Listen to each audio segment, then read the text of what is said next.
Donc merci à toutes et à tous d'être là aujourd'hui pour clôturer cette journée très dense et très riche de la 17e session d'Europan à la Cité de l'Architecture et du Patrimoine. Alors l'enjeu de ce plateau aujourd'hui, c'est de réfléchir à une question qui était à l'origine de la création d'Europan. Europan, c'est une idée française et une aventure européenne. Et aujourd'hui, ce qu'on constate, c'est qu'il y a un petit peu moins d'équipes françaises qui vont participer à des Europans étrangers et un petit peu moins d'Européens qui viennent participer en France à Europan. Donc on s'est dit, on ne va pas attendre le 40e anniversaire d'Europan pour se poser cette question-là, et on va clôturer cette journée par une parenthèse qui va offrir un retour d'expérience des anciens vainqueurs d'Europan étrangers qui sont devenus membres du jury. C'est peut-être ce qui va vous arriver bientôt, c'est ce que je vous souhaite, et qui vont nous dire ce qu'ils pensent de cette aventure européenne aujourd'hui. Voilà. Merci beaucoup, et je cède la parole à Anne-Charlotte Despons et ce magnifique partenariat qu'on a avec Comme d'Architecture. Comme d'Archi. Oui, voilà. Merci beaucoup Daniel. Bonjour à tous. Alors je vais commencer par vous inviter à vous présenter les uns après les autres et en même temps en profiter pour éclairer votre lien avec Europan, tout simplement. Bonjour, John Eatham, membre de jury de Europe en France, Europan 17. Je suis architecte, anthropologue et associé de l'agence New South, qui est une agence basée à Paris, mais je suis britannique. Mon associé est française. On a candidaté plusieurs fois à Europan. Je pense qu'on a commencé avec Europan 13, on a fait 14 où on était lauréat, 15 aussi. Et on a un autre projet à l'agence qui date de Europan 13, qui est actuellement en chantier. Je suis ce chantier maintenant. Alors, on est impatient de voir ce que ça donne. Bonjour, Béatrice Saladic, je suis architecte et paysagiste. Je suis originaire de Barcelone et j'étais aussi membre du jury séance 17, on va dire. Et j'étais lauréate dans la précédente, Europan 16, pour la ville d'Olna. Bon, lauréate, mentionnée. On était mentionnés dans les sites d'Olna avec les projets Olna Centripète. Voilà. Bonjour, donc moi c'est Charlotte Sampson. J'ai été diplômée il y a 3 ans, donc je suis un peu petite. Mais donc j'ai monté ma pratique avec mon associé Arthur Runstadler qui est ici présent, et donc qui s'appelle PILXP. Pratique, donc on fait de l'architecture, mais on essaye aussi de raconter la profession via des vidéos. Et donc notre aventure Europan, elle a commencé avec la 16e édition. C'était un peu particulier parce que c'était dans des conditions assez extrêmes parce qu'on l'a fait 3 semaines avant le rendu. Donc c'était très particulier, mais on avait adoré faire ce concours-là. Donc on a décidé de réitérer l'expérience pour cette 17e édition. Mais là, dans de meilleures conditions. Donc on s'est entouré donc de 3 autres auteurs, à savoir donc Marion Comte, Léa Malga et Jean-Pierre Cernin. Et la particularité, je crois que je suis pas la seule ici, mais on a fait 2 Europans pour donc cette édition, donc un à Rennes et l'autre en Autriche à Graz. Et si vous avez suivi la journée, vous avez vu qu'on a perdu à Rennes, mais donc on a fini Run-Europe à Graz. Alors bonjour, donc je suis Nathanaël Pinard, membre du collectif Carré Noir. Et donc nous, alors l'expérience Europan, on avait déjà gagné à la session Europan 16 à Limoges, donc sur le territoire français. Et là, sur la session du coup Europan 17, effectivement, on a aussi fait du coup un site français à Florence et un site espagnol à Torrelavega. Alors pourquoi un site espagnol? Parce que en fait notre collectif a aussi comme particularité donc d'être composé d'anciens de l'école de Clermont-Ferrand, mais aussi d'anciens colocataires Erasmus de Barcelone. Donc le lien avec l'Espagne aussi et le collectif était déjà formé. Alors bonjour, moi c'est Yann Oulard. J'ai cofondé avec Marine Gatt et Fanny Picourla le collectif Maya. Notre particularité, c'est qu'on est, avec Marine, on vit tous les deux à Barcelone. On travaille dans une agence franco-catalane qui fait énormément de projets en France. Et pour ce qui est d'Europan, c'était notre première fois cette année. On a eu la chance d'être co-lauréat sur le site de Le Palais, avec la proposition Défendons les Palentins. Et donc voilà, on est en Espagne et puis on fait des projets en France. Bonjour, c'est Elena Tejero, représentante de l'équipe Bocamal. Nous avons été lauréats dans cette dernière édition, 17, en Espagne, sur le site d'Enalon. Et nous sommes une équipe franco-espagnole avec 2 Espagnols et 2 Français qui m'accompagnent ici. Et quant à moi, je suis originaire de Madrid et j'y travaille depuis 5 ans ici à Paris. Bon, déjà, bravo, parce que vous parlez tous bien français. Alors moi, Charlotte de Ponte, je vais expliciter un petit peu. J'ai créé, je pense, comme d'archi, parce qu'auparavant, je m'étais occupée du concours du prix W pour Jean-Michel Villemotte pendant 5 ans quand même. Et après, je suis allée chez Architecture Studio, où je me suis occupée des concours de la jeune architecture européenne et j'avais préparé la jeune architecture arabe. C'était juste après le printemps arabe et c'était incroyable. Et du coup, ça m'a, je pense, vraiment motivée pour créer un podcast qui soit à la fois en français et en anglais, ouvert à tous et le plus possible. Alors c'est peut-être un petit peu en tiraillement avec ce qu'on vit actuellement, qui est un repliement un petit peu sur soi.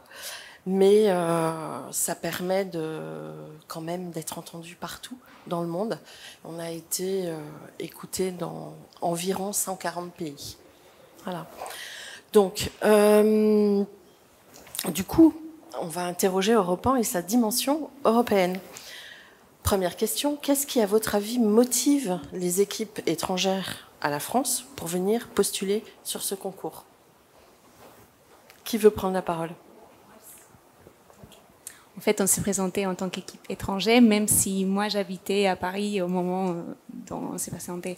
Mais je crois qu'il avait, voilà, en Espagne aussi, on comprend Europan comme une opportunité justement d'aller en Europe, pour les noms lui-même.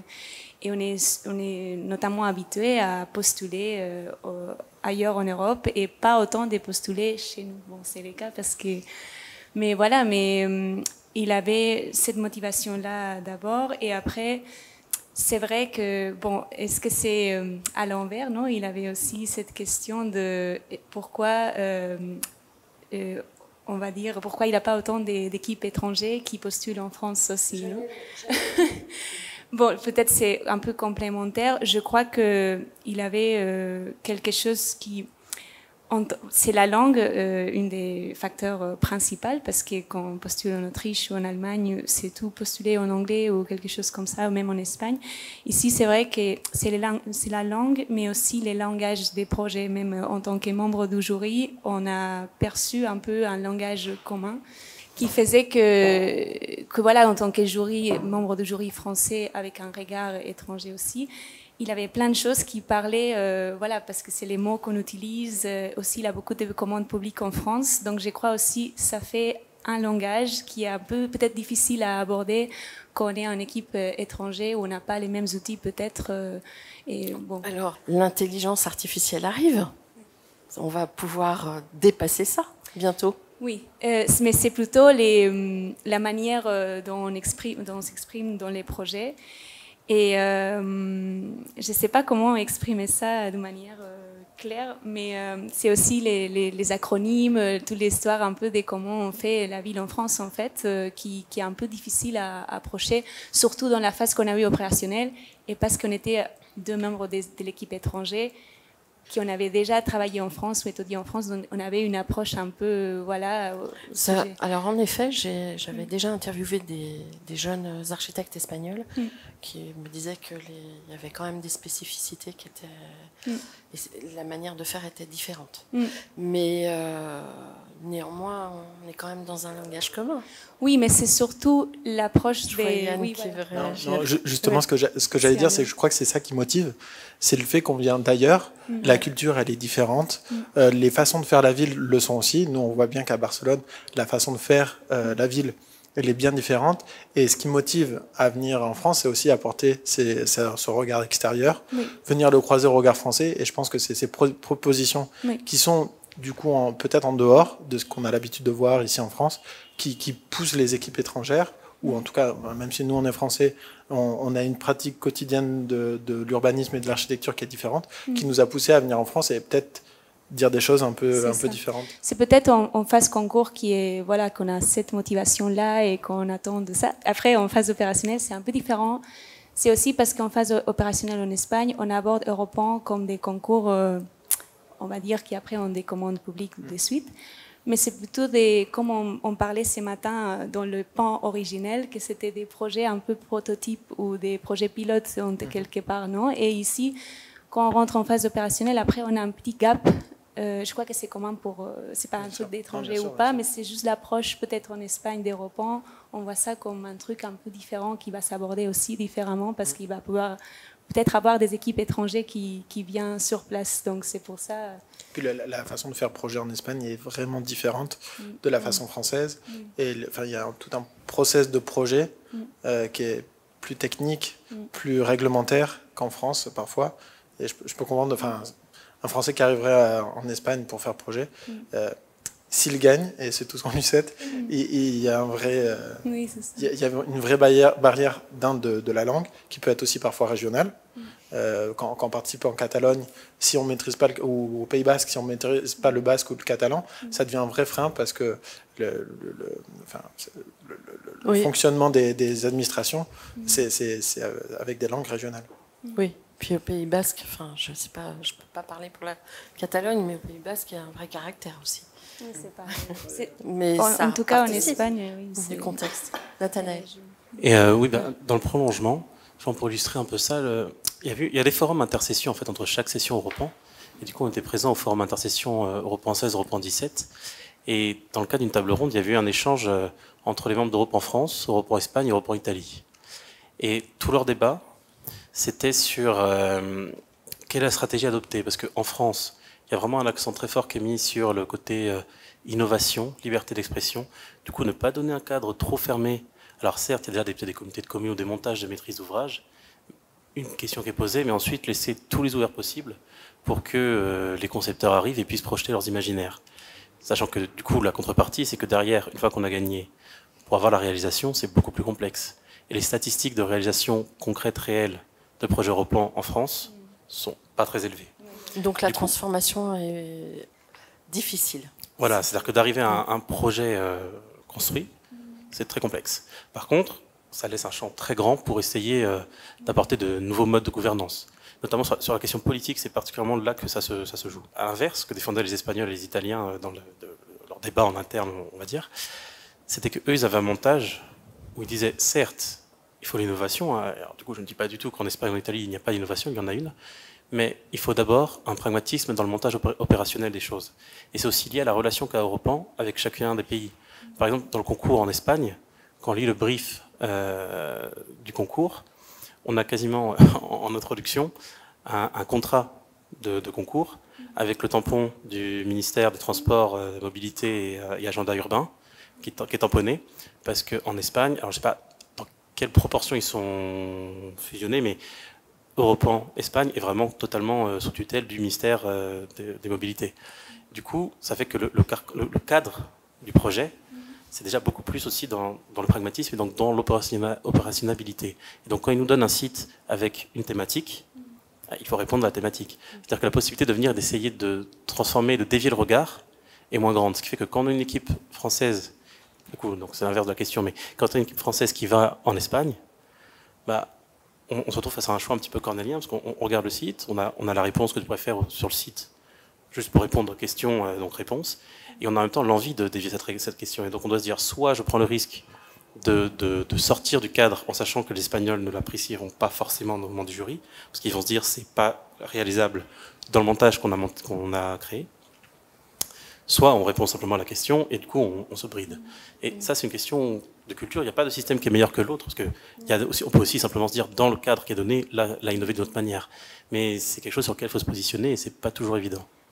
Alors, n'hésitez pas à vous représenter quand vous prenez la parole, pour qu'on vous identifie bien. Après, c'est vrai, je ne sais pas si c'est le processus. Du coup, Elena Tejero, pardon, j'ai refait, représentante d'une équipe lauréate en Espagne. Une équipe internationale, on est 2 Espagnols et 2 Français. Du coup, notre choix, ça a été un peu intuitif. Juste pour répondre à la question des pourquoi on répond dans un autre pays, on n'avait pas un choix prédéfini. On a étudié les sites des France et d'Espagne et c'était presque intuitif. On avait envie de faire une échelle un peu plus grande, territoriale et un endroit beau. C'était aussi simple. C'est comme ça qu'on est arrivé à choisir. Et qui a arrêté votre choix. Et par contre, ce que vous expliquiez avant du montage des derrière, nous, quand on s'est présenté, on ignorait qu'est-ce qui allait se passer derrière. Maintenant, on sait qu'il y a, on va dire, l'organisation des repas en Espagne, ça fait qui est lauréat d'un projet, c'est préparé comme un appel d'offres public. Du coup, il y a un transfert ensuite aux administrations. Ça passe du ministère à l'administration territoriale et régionale du site.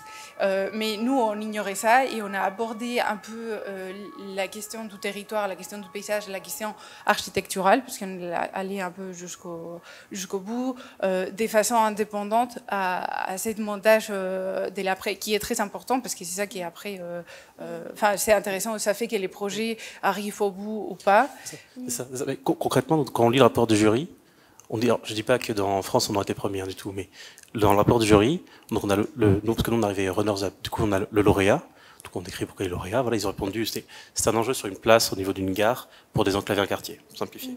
Du coup ils ont répondu en dessinant la place en fait. Et du coup très bien, pas de souci. Nous dans le rapport du jury, on a dessiné la place mais on n'a pas mis l'accent dessus, c'est-à-dire qu'on a refait on a refait une politique de développement du quartier dans lequel s'inscrit la place. Mais en fait, du coup, la place est dessinée, mais on a beaucoup moins un focus dessus. Donc c'est moins clair ce qui s'y spatialise. Mais par contre, ça donne les problématiques de comment on le fait dans un autre contexte. Mais du coup, dans le jury, le rapport, ce qu'ils ont mis, c'est ce projet est très bien, on adore, mais par contre, c'est hors sujet. Mais comme il est très bien, on va quand même le mentionner, mais par contre, on va pas le faire, quoi. Du coup, on retrouve une situation un peu pas ubuesque, que je comprends pour les raisons qu'on vient de dire. Mais ça pose question sur le fait qu'en fait, on doit prendre une décision. Est-ce qu'on veut être porteur d'une posture vraiment, on dit non, ce qu'il faut faire, c'est casser la gouvernance politique, ou est-ce qu'on prend une posture, on dit non, il y a un cadre, et on respecte le cadre. Parce qu'en France, c'est vraiment, alors en dehors des débats sur réemploi, paysage, vie vivante, etc., qui sont toutes les données que nous, après, on met dedans, la première porte d'entrée, c'est changer la gouvernance. Et c'est ça vraiment le truc qui permet de le faire. Du coup, quand on est dans un contexte où il y a une gouvernance qui est déjà posée, ça veut dire qu'on peut innover, encore une fois, mais pas sur ce sujet-là. Et donc ça, c'est ni meilleur d'un côté ni de l'autre, parce que du coup, leur pourcentage de réalisation est bien plus élevé, et c'était pour ça qu'ils avaient un débat en interne. Mais le fait d'avoir ces deux systèmes qui ne sont pas du tout en accord, ça fait que quand on passe d'une frontière à l'autre, il faut en être conscient, sinon on est désavantagé. Et il faut accepter la conséquence. Mais je crois que voilà, c'est exactement, on pourrait dire, la même chose à l'envers, non? À la fois, en tant que pour l'expérience qu'on a eue aussi pour savoir présenter un concours ici et tout, nous on avait la chance d'entre nous aussi qu'on travaillait, on était espagnols mais on travaillait en France et du coup, d'une certaine manière, on savait un peu voilà ce que vous nommez comme les données un peu qu'il faut rentrer dans les projets. C'est quand même des données d'entrée. Donc peut-être en Espagne c'est un truc plus pragmatique de répondre à la question, peut-être programmatique ou un peu rester dans les trucs. Et tu peux innover plus peut-être parce que je dirais, c'est plus architectural les questions, non? Et du coup, tu peux innover plus dans la forme, dans dans l'espace. L'approche, je crois qu'elle est totalement différente déjà en termes d'échelle. Mais ici, je dirais que c'est l'inverse. Du coup, c'est une approche plus, de parler presque aux élus, je dirais, et de rentrer toutes ces données-là que j'ai trouvé un peu... en espagnol, on a ces trucs un peu pragmatiques, on veut comprendre ce qui se passe. C'est un peu moins rassurant en France, c'est ça? Quoi? Vous sentiez moins cadré en France? Mais après, il a des cadres. Pour moi, ça, c'est un cadre aussi. Enfin, tout ce que vous disiez sur les données qu'il faut rentrer, parce que c'est les mots qu'on entend aussi quand on est dans les marchés publics. Voilà. Pour moi, c'est aussi une donnée qu'une équipe étrangère, peut-être qui ne connaît pas les mots. Hein. Enfin, nous, on connaissait les mots d'une certaine manière parce qu'on travaillait ici sur des sujets un peu similaires. Du coup, voilà, après... Je crois qu'on est en France vraiment dans la notion de territoire. Oui, peut-être. Hein? Oui, peut-être. Ouais. Donc, vous êtes d'accord? Je pense que... moi, j'ai pas fait beaucoup de... J'ai fait un Europan à l'étranger. C'était pas un très bon projet et on n'a pas hyper bien compris le contexte.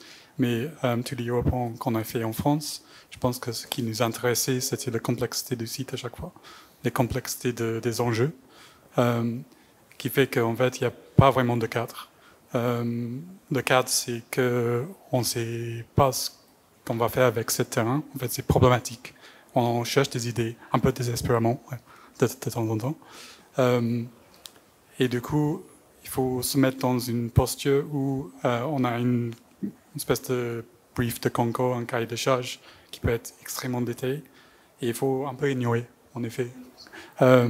Et j'avoue que la seule fois qu'on n'est pas allé faire la visite de site avant de postuler, c'est le moment où on a été lauréat. Je pense qu'il y a vraiment une particularité de Europan en France. C'est peut-être pas le cas pour tous les sites, mais il y a une grosse tendance quand même, où il faut un peu avoir un regard du recul. Et je pense que c'est justement si des équipes étrangères peuvent se mettre dans cet imaginaire, c'est une raison pour laquelle ils peuvent trancher, parce que justement, si on regarde l'extérieur, c'est une autre façon de faire, mais il ne faut pas attendre que c'est la même suite qu'on pourrait voir en Espagne, par exemple, parce que ce n'est pas le même enjeu.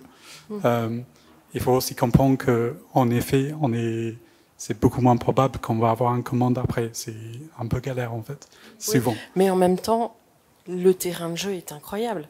Enfin, moi qui ai commencé à interviewer des lauréats ou des mentionnés Europan depuis Europan 16, et d'ailleurs Nathanaël est venu au micro de Comme d'Archi, dans ce cadre, je me rends compte qu'il y a un zoom et des zooms permanents. Et c'est extra. Enfin, je trouve que quand on est un jeune architecte, d'avoir cette possibilité à la fois de se confronter au territoire et à l'architecture, voire même à une échelle plus petite, c'est incroyable. Est-ce que vous êtes d'accord? Oui. Oui, mais par rapport à tout ce qui est dit, des contraintes du lieu dans lequel on arrive et des possibilités de rencontrer des difficultés parce que la façon de faire n'est pas la même, c'est justement, je pense, ce qui est intéressant. Et c'est en arrivant quand on dit qu'on veut participer à un Europan ailleurs que du pays de là où on vient, comprendre le site, c'est pas juste comprendre l'endroit où on fait le projet, c'est aussi comprendre comment fonctionne l'écosystème des acteurs et c'est aussi accepter que le rôle de l'architecte en fonction des pays n'est pas forcément le même. L'architecte en Espagne, parce qu'on parle de l'Espagne, ou l'architecte en France n'a pas du tout le même rôle, et donc si on commence à comprendre un peu comment fonctionne la profession là où on va, je pense que c'est là où on peut commencer à avoir des réponses qui vont plaire au jury du pays dans lequel on intervient. Et aussi effectivement, en comprenant comment fonctionnent les architectes dans les autres pays, que ce soit Europan ou même la pratique juste architecturale, parce que c'est vrai que les architectes espagnols, c'est pas du tout la même chose. Ils peuvent signer des plans, enfin, vous m'arrêtez si j'ai des bêtises, mais ils peuvent signer des plans structure, ils ont le rôle que chez nous auraient des ingénieurs, alors pour nous c'est vraiment des personnes différentes, quoi. Et ils ont un poids dans les discussions exactement qui sont pas du tout les mêmes. Donc comprendre ça et comprendre comment ils font, ça nous permet aussi de nous réinterroger sur notre propre pratique à nous, sur notre profession dans notre pays, se dire pourquoi certains sujets peut-être peuvent à nous être plus chers, peut-être sur d'autres choses, au contraire s'inspirer de ce qu'ils font eux et comprendre les raisons pour lesquelles ils le font, pour tirer le meilleur parti et ensuite se positionner en tant que professionnel. Et après un petit point aussi sur la question des termes, parce que tout à l'heure quand vous discutiez, il y avait d'un côté la question de traduire, effectivement par exemple avec une IA ou est-ce qu'on veut, mais on peut traduire littéralement le sens des mots, et obtenir un texte qui est lisible. Mais les jeux de concepts qui s'y raccrochent, par contre, ça ne marche pas du tout.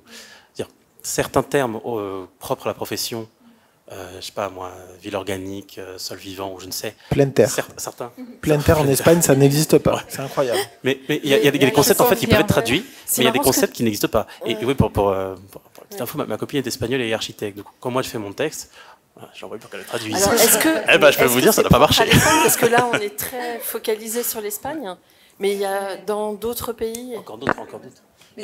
Parce que, alors, en revanche, j'ai fait des interviews avec des architectes américains, et maintenant ça commence quand même, on en a plusieurs, dont SOM, je suis très fière. J'ai pas ressenti ça vraiment. Mais peut-être aussi que le rôle des architectes anglo-saxons est plus proche de celui de l'architecte français que celui de l'architecte espagnol, parce que c'est de ce dont on parlait. Et l'architecte espagnol, c'est un vrai constructeur, c'est une personne qui, quand elle devient architecte, elle sait construire de A à Z un bâtiment. Et ce qui n'est pas le cas en France. Et alors, en fait, je pense que les anglo-saxons et les français ont quand même des nuances, mais c'est vrai que la nature de la différence n'est pas la même, et du coup, on va la sentir, mais pas au même moment. C'est-à-dire, je pense effectivement, les architectes espagnols, ils ont une globalité de leur approche, qui les amène aussi, du coup, à avoir un point de vue technique plus fort, ce qui est retranscrit jusque dans le montage d'Europan, parce qu'il est retranscrit dans... Ça a plein d'impacts, en fait. Donc, il y en a beaucoup, je pense honnêtement, il y en a beaucoup qui sont très positifs pour la profession également. Sur quelques points, du coup, peut-être, par exemple, là, on le voit avec la question de l'innovation, ou de casser le mode de gouvernance et tout, de sortir du constructeur, mais devenir peut-être un acteur politique. Là, peut-être que les Français ont un lead. Mais si on regarde maintenant en mettant les Anglo-Saxons, ils ont souvent plutôt des très grandes structures, et ils ont des modèles où une structure a des architectes, mais il y a aussi des ingénieurs en interne, mais c'est quand même pas la même personne. Donc, si on parle à l'architecte américain, il n'y a peut-être pas une différence, mais si on parle à l'agence américaine d'architecture, ils auront les économistes, les ingénieurs, etc. Et en fait, ils vont finir par prendre tous les rôles comme le font les architectes espagnols. Simplement, l'architecte espagnol le porte sur lui, alors que dans le cas américain ou anglais, ça va être la structure qui le porte. Donc, en fait, il y a toute une pluralité de cas comme ça. Et c'est vrai, par exemple, comme tu le disais, que quand on le comprend, du coup, on s'interroge encore une fois sur notre propre statut là-dedans. Et donc, que ce soit dans la profession en général ou dans le cadre d'Europan, c'est très intéressant. Par contre, ça amène aussi des problématiques. Après, et ça peut être des frontières. Pardon. Mais, oui.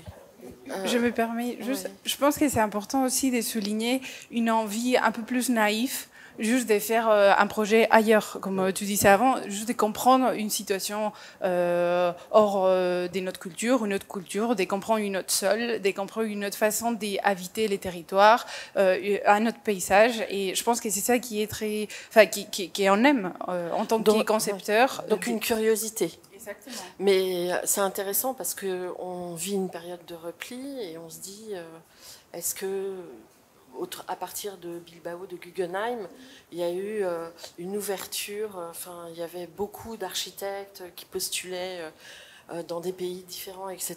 Et aujourd'hui, les cartes sont très nettement rebattues. Et pour le coup, est-ce que cette... visibilité, le côté être visible à l'étranger, est-ce que c'est bien utile, etc. Est-ce que vous posez ces questions-là ?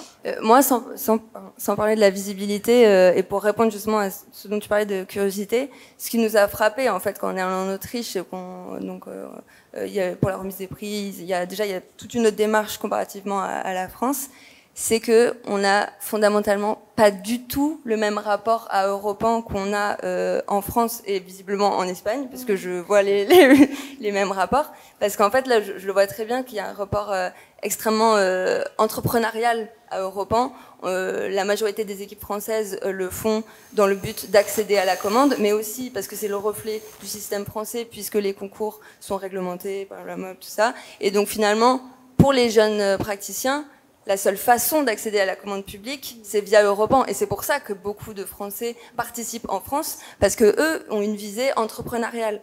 Nous, quand on allait en Autriche, ce qui était assez drôle, c'est donc Iris, qui était la représentante Europan Autriche. Elle était même étonnée de voir des Français, parce que elle disait, mais pourquoi vous n'avez pas concouru en France ? Parce que bon, nous on avait aussi concouru en France, mais elle était étonnée parce que elle avait cette vision des Français qui concouraient pour accéder à la commande.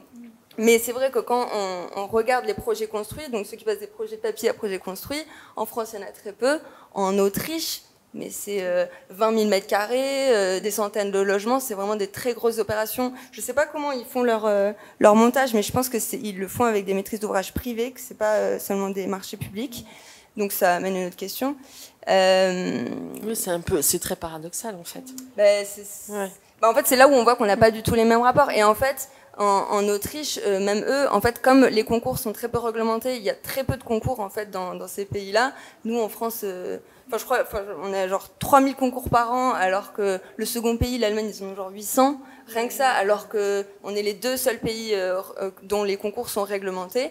Et en fait, en Autriche, qui est un pays quand même bien moins concurrentiel au global sur les concours, pas que sur Europan, qu'en France, eux, en fait, comme les concours sont moins réglementés, les maîtrises d'ouvrage qui font appel au concours, c'est dans un souci de bonne pratique, d'exemplarité, et pour aussi ouvrir la voie aux jeunes praticiens. Alors que nous, c'est tout l'inverse, il faut qu'on fasse des Europans justement pour essayer d'accéder à la commande.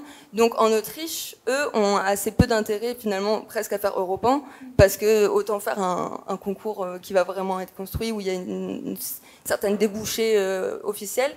Et ce qui est intéressant, c'est que donc la vision d'Europan en Autriche est bien plus poétique, littéraire, et bien moins ancrée justement dans les politiques, parce que en fait, les autres concours qui sont moins réglementés sont dans cette veine-là. Et finalement, nous, c'est aussi, je pense, que c'est pour ça qu'on a gagné aussi, c'est parce que Mais poétique à l'échelle vraiment architecturale ou Non, c'était un projet très urbain. Après, ils font aussi des projets plus resserrés, mais nous, c'était un projet très urbain. Et je pense que c'est aussi pour ça qu'on a remporté, alors qu'on n'y était pas allé. C'est parce que justement, en fait, ça nous a permis aussi une liberté qu'on n'aurait pas eue en France. Quand on voit notre proposition française et notre proposition autrichienne, elle n'est pas du tout pareille, parce que forcément, on n'y est pas allé. Et c'était très intéressant de voir justement cette ambiguïté des rapports. Oui. Alors, là, je pense qu'on a à peu près cadré le contexte européen. Maintenant, moi qui ai suivi, enfin même préparé un concours de la jeune architecture arabe, j'ai constaté que lors de cette expérience, que d'un point de vue géopolitique et sociétal, il y avait des choses qui ressortaient qui étaient à la fois, qui étaient très vives. Et ma question, c'est est-ce que vous pensez que Europan, par exemple, peut à une échelle plus large, porter une idée de construction, de reconstruction. Et je pense aux pays arabes, notamment, surtout en ce moment où c'est tellement douloureux, sans rentrer dans des prises de position du tout, c'est pas ça que je veux dire. Moi, j'ai le souvenir que quand j'étais chez Architecture Studio, la jeune architecture arabe avait vraiment permis de créer un élan. Alors c'est vrai que quand on avait reçu les projets, il y avait des projets très néo, entre guillemets, il y avait la place de la femme qui se posait parce qu'elle pouvait difficilement participer, mais ça n'empêche que ça a créé une énergie et ça a rassemblé. Est-ce que vous pensez qu'Europan ce serait pertinent d'élargir ou pas? Oui. Avec la compréhension que l'Europe n'est plus forcément le centre du monde. Mais justement, il y a le positionnement de l'Europe aussi. Du coup, je pense que ce serait intéressant d'avoir une collaboration qui visait à adapter Europan à un autre contexte et pas juste soi-disant reproduire le modèle Europan dans le monde arabe, par exemple. Parce que je pense que, juste pour retourner très brièvement à la discussion sur les termes, je pense que c'est aussi des codes qui sont un peu difficiles à qualifier, mais il y a une espèce de un code graphique, un code imaginaire, de l'imaginaire quand on pense à l'architecture de la ville et comment ça devrait être. Ça implique des questions de droit des femmes ou autres. Et du coup, il s'agit, quand on exporte un concours ou un modèle de concours, de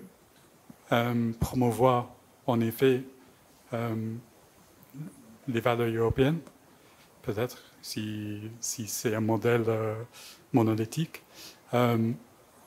tout en gardant en tête que des fois, il y a des valeurs différentes qui sont a priori incapables, hein, ils ne sont pas compatibles, mais ça ne veut pas dire que c'est toujours problématique dans le contexte. C'est difficile à qualifier, mais... Peut-être qu'en ce moment aussi, c'est encore plus vif. Ouais. Du coup, oui, je dis oui avec un mais. Dans ma réflexion et ma préparation, il y avait ce mais aussi. Donc, non, moi, ce que j'allais dire, c'est que sur l'expansion un peu d'Europan, c'est souhaitable, mais je pense que ce qui est aussi important, aujourd'hui, Europan, c'est très national en réalité. Il y a Europan France, Europan Espagne, etc. Et même nous, dans notre pratique là, on a gagné Europan France, et en fait, on ne fait que parler aux Français. Enfin, en tout cas, jusqu'à présent, on n'a parlé qu'aux Français. Et ce qu'on se demande, nous, au collectif Maya, c'est est-ce qu'on a tous défendu des thèmes qui n'étaient pas forcément les mêmes. On a tous parlé pas forcément des mêmes sujets. Et ça peut être aussi intéressant, au-delà de faire des rencontres ville-territoire françaises, ça aurait été très intéressant, par exemple, dans notre cas, de pouvoir parler avec tous les gens qui ont traité du sujet de l'eau, de la submersion marine, pour justement qu'Europan devienne un vrai moment d'échange où on peut apprendre, on peut avoir des regards croisés et on peut créer de la richesse intellectuelle grâce au concours. Ouais, je suis tout à fait d'accord et c'est vraiment ce qui nous a marqué aussi en Autriche, c'est que pour le coup là, il y avait énormément d'équipes franchement qui venaient de partout et là on avait vraiment ce sentiment, chacun a expliqué d'où il venait, comment est-ce qu'il pratiquait. C'est là où justement on a eu énormément d'échanges sur leur Europan respectif, comment ça fonctionnait et en fait ça se voyait aussi même dans l'organisation qu'Europan, Autriche, Estonie avaient fait, parce qu'ils ont fait en sorte aussi que ces rencontres se passent, parce qu'ils n'avaient pas organisé juste une soirée remise des prix, ils ont fait vraiment un week-end, ils ont invité tout le monde, ils ont fait des visites, ils ont fait un petit pèlerinage architectural qui présentait d'autres projets européens qui avaient été réalisés, et donc j'avais trouvé ça très riche qu'on puisse échanger vraiment avec d'autres nationalités, et ça je trouve que c'est un peu ce qui manque parfois avec Europan France, qui est plus dans l'entre-soi. Et juste pour terminer sur le sujet de la visibilité dont on parlait tout à l'heure, je pense que ce qui est intéressant, c'est pas forcément la visibilité internationale, mais c'est la visibilité pour les gens qui traitent des mêmes sujets que nous. Et ça entraîne forcément une certaine internationalité en quelque sorte, mais en tout cas de pouvoir parler à l'échelle européenne et voire mondiale des sujets qu'on partage. Alors, sur deux sujets, déjà sur effectivement ce sujet-ci, je peux donner aussi le spectre de ce qui se passe en Espagne. Pour l'instant, il ne s'est rien passé. On n'a pas eu d'échange ni en Espagne, ni à l'international, ni rien. Donc, je vois qu'en Autriche, vous avez déjà eu des flux, etc. Et bon, en France, on est là, il s'est passé des choses. Donc, j'avoue que je ne saurais même pas dire comment c'est en Espagne, parce qu'on sait que les lauréats, du coup, ceux qui vont construire, ont été reçus par les mairies. Mais après, les grands débats, les grands forums, peut-être qu'ils auront lieu, je ne sais pas. Mais en tout cas, pour l'instant, c'est même pas créé. Donc peut-être aussi qu'ils pourraient échanger entre pays pour essayer effectivement de dépasser les frontières par thématique, mais aussi pour se mettre d'accord sur un minima de communication, d'échange et de débat. D'accord. Donc en fait, plus d'échanges pour intensifier, pour stimuler encore davantage. Ouais. De naissance à Europan. Hein. Et après, je trouve dans l'ouverture plus globale au monde entier, bon, bien sûr, ça peut amener du bon, mais il y a aussi un risque, c'est que ça dilue un peu aussi la pertinence des propositions, mais aussi des villes qui sont proposées, parce que là, c'est vrai que déjà les briefs français et les briefs autrichiens étaient très différents, mais en tout cas, toutes elles traversent les mêmes problématiques, et j'imagine que si on ouvre à plein de pays, il y aura plein de nouvelles villes, et je suppose qu'il y aurait même vraiment des débats fondamentaux sur les enjeux que chacun souhaite protéger, développer. Et finalement, j'imagine que ça peut aussi dévier les valeurs que souhaite mettre en valeur, mettre en exergue Europan. Donc c'est un peu aussi une porte ouverte à la dilution de la pertinence et peut-être potentiellement du prestige d'Europan, mais ça peut aussi l'augmenter, mais en tout cas je pense que ça demanderait énormément de temps et de contrôle, quoi. Bah, en prolongation, alors, et aussi un peu comme tu aurais été dit, un oui et un mais. C'est-à-dire en oui pour cet élément-ci, c'est vrai que l'ouverture à d'autres pays, ça peut diluer. C'est vrai aussi que ça va nous amener, effectivement, comme tu le dis, à poser d'autres questions. Et je pense que les enjeux, les débats que peuvent avoir les différents pays d'Europe, bien qu'il y ait des diversités, ce sont des pays qui, globalement, alors à des degrés divers, mais ont quand même le même niveau de développement urbain, paysager, etc. Ils ont, avec des variations, mais des débats malgré tout en partie uniformisés. Si on commence à ouvrir, par exemple, sur des pays du Sud, ce qui est intéressant, c'est que ces pays-là, ils ne sont pas du tout au même moment de développement. C'est-à-dire que la plupart, en tout cas, des espaces concernés sont dans des booms de développement gigantesques. C'est-à-dire qu'en quelques années, démographiquement, ça explose. Les problématiques que nous, on a pu avoir sur un temps long, eux, ils l'ont en version compressée. Et ça mène à d'autres thématiques, à d'autres approches. Ils n'ont pas du tout la même culture de la question. Mais du coup, je trouve que ça, c'est plutôt en faveur, dans le sens où la rencontre d'une culture européenne et d'une culture autre, ça peut mener des choses très intéressantes, dans le sens où on a un retour d'expérience sur ce qu'on a fait, tandis que eux, ils vont le vivre maintenant. Donc ça, c'est plutôt le oui. Mais après, dans le mais, il y a aussi le fait, du coup, que toi, tu évoquais la question du printemps arabe. Il a été aussi, en ce moment qu'on préparait le brief, évoqué la question de l'Ukraine. Donc plutôt des pays qui sont en crise et qui sont en partie précarisés. Là, ça m'interroge sur deux choses. Un peu comme ce que tu disais, il y a la question à peu près d'un... Il ne faut pas tomber dans une forme de néocolonialisme où on viendrait avec des réponses exogènes et le plaquer, quoi. Non, bien sûr que non. Bien sûr que non. Mais l'idée, c'est peut-être de leur donner des outils qui leur permettent justement de se resolidifier. Ouais, mais ça veut dire qu'il faudrait des règles du jeu. Un outil de résilience pour eux-mêmes, en fait. C'est ça. Mais du coup, ça veut dire que les règles du jeu devraient être très différentes, drastiquement. Parce qu'en plus, un pays qui est précarisé, du fait d'une guerre, hein, j'entends, du fait d'une destruction, d'un traumatisme, quel qu'il soit, sinon on arrive et qu'on commence à inonder aussi leur pays d'architectes étrangers, etc. Enfin, j'imagine, je sais pas moi, l'architecte ukrainien qui veut participer à la construction de son pays et soudainement il a 15 000 architectes du monde entier qui viennent pour aider. C'est une richesse, donc ça reste positif, c'est bien, oui. C'est bien, mais il faut pas que ça étouffe la création et la capacité des architectes ukrainiens. Donc peut-être qu'il y aura des règles du jeu où ce sera des partenariats, c'est-à-dire que peut-être une bonne méthode, c'est de dire qu'il y a des collaborations qui se font, ou alors qu'on peut participer là-bas, mais qu'il faut que l'équipe ait au moins, je sais pas, un membre ukrainien ou un membre du pays. Oui, bien sûr. L'idée, en fait, que je suggérais, c'était plus vraiment pour qu'ils se réapproprient leur... qu'ils aient une méthode pour se resolidifier à l'intérieur de leur territoire. Par rapport à ce que tu dis, ça boucle peut-être la boucle du début. C'est-à-dire peut-être que nous, si on arrive là-bas, en n'ayant pas les connaissances du site, nos réponses, elles seront peut-être pas aussi bonnes que les gens qui sont là-bas. Donc peut-être que les réponses seront plus riches des gens qui ont vécu ou qui habitent l'endroit plutôt que ceux de gens qui arrivent. Après, du coup, faut pas tomber sur une... C'est vrai. Mais du coup, c'est un problème. Parce que ça sert à quoi qu'on vienne si c'est pour faire une réponse qui est à côté. Du coup, c'est pour ça que je dis que peut-être la question, c'est qu'eux, ils connaissent leur pays, ils connaissent leur culture, ils connaissent leur traumatisme. Et puis je suppose aussi qu'ils ne vont pas être dans un état d'esprit hyper productif. Ou même si on est sur des trucs un peu pragmatiques, nous on est là en sécurité en train de travailler, on a une capacité de production qui est peut-être meilleure que quelqu'un qui est sous les bombes je ne sais où. Bon, oui, pour nous c'est anecdotique, pour eux je pense que ça peut être leur quotidien. Là c'est pas à l'instant T. Hein, oui, mais ça peut être une précarité, non, mais ça peut être une précarité ultérieure.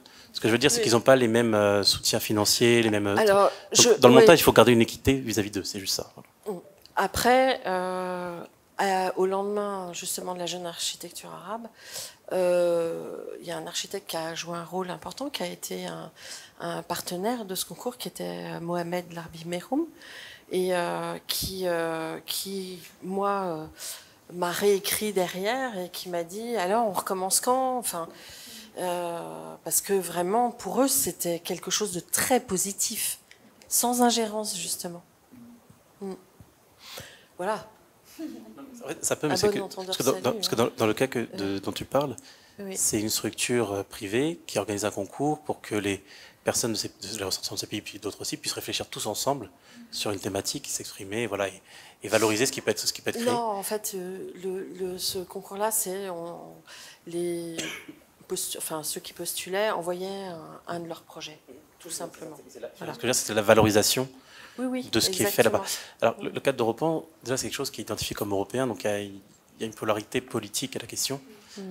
Donc, ce que je veux dire, c'est que de toute façon, oui, dans tous les cas, ça va être une richesse et ça va être quelque chose de très positif, mais si c'est fait, ça doit être fait vraiment avec une grande subtilité dans la méthodologie. Ouais, c'est juste ça. Enfin bon, il faut peut-être interroger les décideurs. Moi, je dirais que, en tout cas, en grande partie, le monde arabe est européen en quelque sorte, parce qu'on partage le Méditerranée. Et il y a beaucoup d'aspects de culture, de réponse au climat qui sont très pertinents. Et juste pour parler de l'inquiétude de l'évaluation des valeurs, je pense que ce serait très bien qu'on introduise différentes façons de voir le monde, en fait. Et surtout dans un contexte où, climatiquement, on voit qu'on devient du Sud en Europe progressivement. Du coup, en fait, il y a beaucoup de réponses qui sont là, qui existent, des solutions techniques, des approches à créer l'espace public, etc., qui seront extrêmement pertinentes dans les années à venir, je pense.